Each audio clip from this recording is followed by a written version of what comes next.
அனைவருக்கும் வணக்கம். முதலில் 2 மாநில மக்களின் தீர்ப்பை ஏற்றுக்கொள்கிறோம். இதில் பெரிய மாநிலமான பலம் பொருந்திய மாநிலமான மகாராஷ்டிராவில் பாரதிய ஜனதா கட்சியின் கூட்டணி ஆட்சி அறுதி பெரும்பான்மையோடு நடைபெற இருக்கிறது என்ற மகிழ்ச்சியை நாங்கள் பகிர்ந்து கொள்கிறோம். ஏனென்றால் மகாராஷ்டிரா என்று வரும்பொழுது மற்ற மாநிலங்களிடமிருந்து ஒரு வேறுபட்ட மாநிலம். பாரத தேசத்தில் உள்ள அத்தனை மாநிலத்து மக்களும் அங்கே பணிபுரிபவர்கள், அங்கே வசிப்பவர்கள். அதனால் ஒரு சின்ன பாரத தேசம் என்றே மகாராஷ்டிராவை சொல்லலாம். ஆக மகாராஷ்டிராவில் பாரதிய ஜனதா கட்சி கூட்டணிக்கு கிடைத்திருக்கின்ற வெற்றி பாரத தேசம் முழுவதும் உள்ள கருத்து என்று எடுத்துக்கொள்ளலாம். அதனால் மகாராஷ்டிராவின் வெற்றியை ஒரு சரித்திரம் முக்கியத்துவம் வாய்ந்த வெற்றி என்பதை நாங்கள் இங்கே பதிவு செய்கிறோம். அது மட்டுமல்ல, மரியாதைக்குரிய பாரத பிரதமரின் திட்டங்களும் மாநில அரசின் திட்டங்களும் டபுள் என்ஜின் கவர்மெண்ட் இருந்தால் மக்களுக்கு எப்படி பலன் தரும் என்பதை மகாராஷ்டிரா நிரூபித்து மறுபடியும் வெற்றியை பெற்றிருக்கிறோம். இங்கே பயணத்திற்கு நாம் பெண்களுக்கு உதவி செய்கிறோம். ஆனால் வாழ்க்கை பயணத்திற்கு உதவி செய்வதற்காக ஏறக்குறைய 72 லட்சம் பெண்களை லட்சாதிபதியாக்கிய மரியாதைக்குரிய பாரத பிரதமர் அங்கே அந்த திட்டத்தை துவங்கி வைத்தார்கள். ஆக பாரதிய ஜனதா கட்சியின் இலவச திட்டங்களாக இருந்தாலும் அது வாழ்வாதாரத்தை பெருக்கின்ற இலவச திட்டங்களாக இருக்கிறது என்பதை நாம் பதிவு செய்ய வேண்டும். அது மட்டுமல்ல, ராகுல் காந்தியின் பிரச்சாரம் இண்டி கூட்டணி முற்றிலுமாக தோல்வி அடைந்திருக்கிறது. இந்தியாவின் பிரதமராக இருப்பவரை குஜராத் உங்களுக்கு வெற்றி பெற வேண்டுமா என்று ஒரு குறுகிய மனப்பான்மையோடு அவர்கள் செய்த பிரச்சாரம் எடுபடவில்லை என்பதை நான் இங்கே பதிவு செய்கிறேன். அதனால் மகாராஷ்டிரா வெற்றி ஒட்டுமொத்த பாரத தேசமும் பாரதிய ஜனதா கட்சி கூட்டணிக்கு ஆதரவு தருகிறது என்பதின் குறியீடாக நான் பார்க்கிறேன். ஜார்க்கண்டை பொறுத்தமட்டில் ஏதற்கு முன்னால் இருந்த 24 இடங்களை விட இன்று 29 தொகுதிகளுக்கு அதிகமாக வாக்குகளை பெற்று முன்னேறி கொண்டிருக்கிறோம். ஆக ஜார்க்கண்டிலும் நாங்கள் வெற்றி என்று தான் என்னால் சொல்ல முடியும். ஜார்க்கண்டை பொறுத்தமட்டில் அங்கே ஊழல் மலிந்திருக்கின்ற முதலமைச்சர் மறுபடியும் வெற்றி பெறுகிறார். அவர் ஊழல் வழக்கினால் கைதானது அங்கே ஒரு பச்சாபாதத்தை ஏற்படுத்தி இருக்கலாம். ஆனால் அங்கே உள்ள மக்களும் தேசிய ஜனநாயக கூட்டணிக்கு அதிக வாக்கு சதவீதத்தை கொடுத்திருக்கிறார்கள் என்பதை நான் இங்கே பதிவு செய்கிறேன். அது மட்டுமல்ல, நாடு முழுவதும் நடந்த இடைத்தேர்தல் மரியாதைக்குரிய பாரத பிரதமரின் திட்டங்களுக்கான இடைத்தேர்தலாக இருக்கும் என்றெல்லாம் சொல்லிக் கொண்டிருந்தார்கள். இன்று யூபியில் 9 இடங்களில் 7 இடங்களை பாரதிய ஜனதா கட்சி பெற்றிருக்கிறது. அதே போல கர்நாடகா இடைத்தேர்தலில் பாரதிய ஜனதா கட்சி வெற்றி பெற்று கொண்டிருக்கிறது. ஏன் கேரளாவில் வயநாடு அந்த வெற்றி எல்லோரும் எதிர்பார்த்தது தான். ஆனால் பிரியங்கா காந்தியின் வெற்றி இண்டி கூட்டணியின் முடிவு என்று நான் சொல்கிறேன். பிரியங்கா காந்தியின் முடிவு, வெற்றியின் முடிவு இண்டி கூட்டணியின் முடிவு. ஏனென்றால் அங்கே இண்டி கூட்டணி தோற்றிருக்கிறது. பிரியங்கா காந்தி வேண்டுமென்றால் வெற்றி பெற்றிருக்கலாம். ஆனால் அங்கே இண்டி கூட்டணி தோல்வி அடைந்திருக்கிறது. ஏனென்றால் பினராயி விஜயன் என்ன சொன்னார்? இந்த காங்கிரஸை இனிமேல் மதச்சார்பற்ற காங்கிரஸ் என்று கட்சி என்று நான் சொல்ல மாட்டேன் என்று பாஜக சொல்லவில்லை. பினராயி விஜயன் சொன்னார். இண்டி கூட்டணியில் உள்ள பினராயி விஜயன் சொன்னார். அது மட்டுமல்ல, அவங்க ஜமாத் இ இஸ்லாம் என்ற ஒரு பிரிவினைவாத அமைப்பு காங்கிரஸிற்கு ஆதரவு தருகிறது. இந்த அமைப்பு மாநில அரசிற்கு ஒரு பயங்கரவாத அமைப்பாக, ஒரு அச்சுறுத்தும் அமைப்பாக இருக்கின்ற அந்த இயக்கத்தை காங்கிரஸ் துணை கொண்டிருக்கிறது என்று பினராயி விஜயன் சொன்னார்.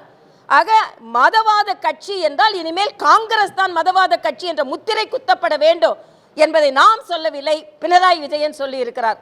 ஆக பிரியங்கா காந்தியின் வெற்றி இண்டி கூட்டணியின் தோல்வி, இண்டி கூட்டணிக்கு முடிவு எழுதக்கூடிய வெற்றி என்பதை நான் பதிவு செய்கிறேன்.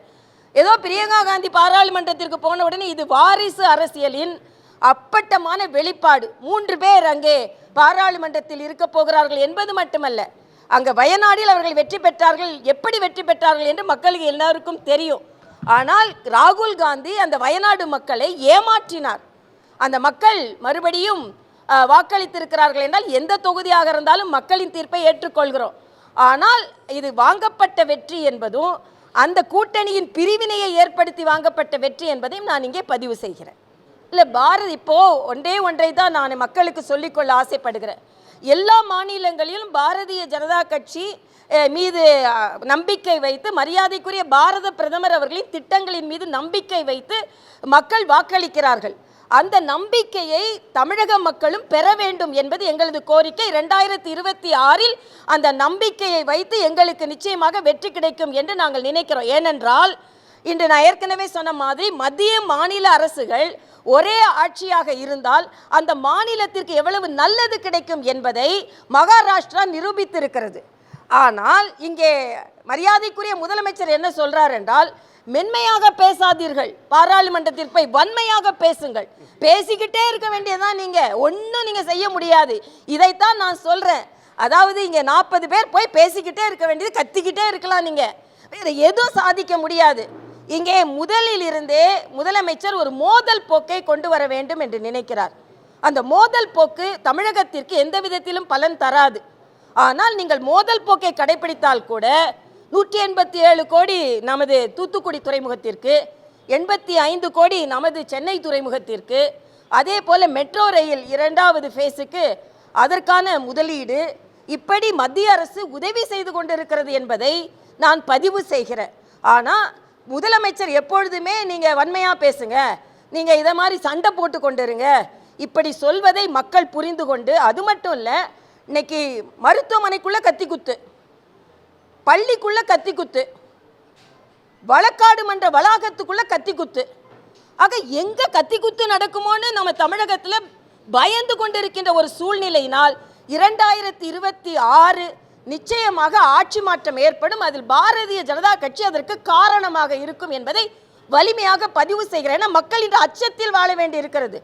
ஆனால் அவர்கள் பேட்டி கொடுக்கின்ற அண்ணன் பாரதி அவர்கள் என்ன சொல்றாங்கன்னா, அங்கங்க நடக்கிறத சட்டம் ஒழுங்குல கொண்டு வர முடியாதான், எதற்கு எப்படி இவர்களுக்கு கொலை செய்ய வேண்டும், கத்தியை எடுத்துக்கொண்டு பொது இடத்தில் குத்த முடியும் என்ற அச்சம் இல்லாத ஒரு சூழ்நிலை ஏன் வருகிறது?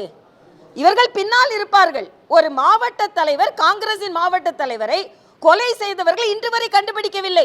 அதனால் நம்ம குத்திட்டு போகலாம், கொலை செஞ்சுட்டு போகலாம், இங்கே தமிழக அரசு அதில் அக்கறை எடுத்துக்கொள்ளாது என்பதைத்தான் கள்ளக்குறிச்சியில் இன்னைக்கு சிபிஐ வேண்டும் என்று விசாரணை செய்து மாநில அரசின் மீது நம்பிக்கை இல்லாமல் சிபிஐ வந்திருக்கிறது.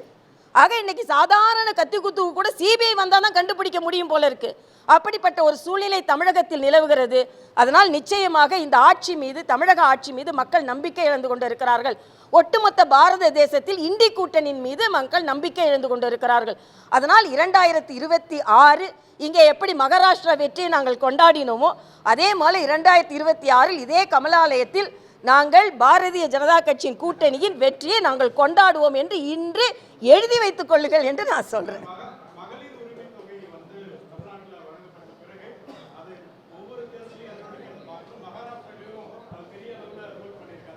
இல்லை, அதைத்தான் நான் இங்கே சொன்னேன். மகாராஷ்டிராவில் உதவித்தொகை எப்படி கொடுத்தாங்கன்னா, லட்சாதிபதியான மகளிர்னு கொடுத்தாங்க. ஒரு 72 லட்சம் மகளிருக்கு அவர்கள் லட்சாதிபதி ஆகுவதற்காக. ஆக நான் அதை என்ன சொல்கிறேன்னா, வாழ்வாதாரத்தை மேம்படுவதற்கான திட்டங்களை கொடுக்கிறார்கள்.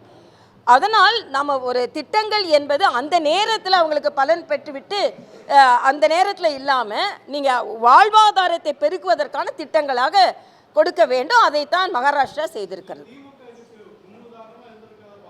திமுகவுக்கு முன்னாலே இல்லை உதவித்தொகை திராவிட முன்னேற்ற கழகத்திற்கு முன்னாலேயே மத்திய பிரதேசத்தில் கொடுக்கப்பட்டது.